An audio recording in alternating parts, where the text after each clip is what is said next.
મહત્વના સમાચાર આપણી સામે આવી રહ્યા છે। વિવિધ પડતર માંગણીઓ અને કેન્દ્ર સરકારની નીતિઓના વિરોધમાં આજે દેશભરના અંદાજે 40 કરોડથી વધુ કર્મચારીઓ એક દિવસીય પ્રતિક હડતાલ પર ઉતરી ચૂક્યા છે। આ આંદોલનમાં ગુજરાતના 35,000થી વધુ એલઆઈસી કર્મચારીઓ પણ જોડાયા છે, જેના કારણે વીમા ક્ષેત્રની કામગીરી પર મોટી અસર જોવા મળી રહી છે।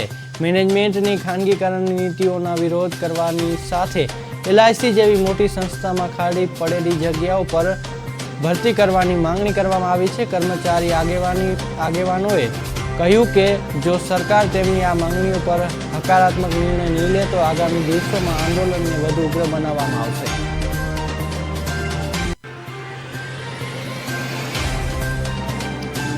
મુખ્ય જે વિરોધ છે એ જે 4 લેબર કોડ જે સરકાર દ્વારા 21/11/2025 ના રોજ એક નોટિફિકેશન દ્વારા ઇમ્પ્લિમેન્ટ કરવામાં આવ્યા છે એનો એક વિરોધ છે।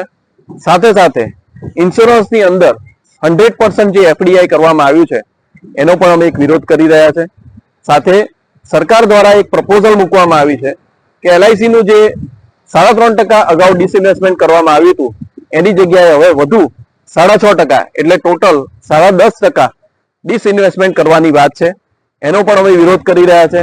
સાથે સાથે મેનેજમેન્ટની અમુક નીતિઓ જે ચાલી રહી છે એનો પણ અમારો વિરોધ છે। પીજીએસઆઈ કંપનીઓ જે છે એનું ખાનગીકરણ જે કરવાનું છે એનો અમે એક વિરોધ કરી રહ્યા છે।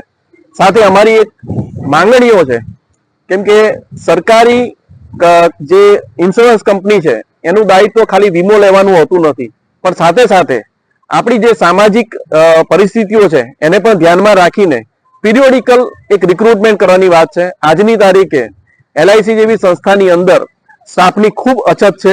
ખૂબ અછત હોવાને કારણે જે પોલિસી હોલ્ડર ને જે સર્વિસ આપી શકીએ સર્વિસ આપી શકતા નથી।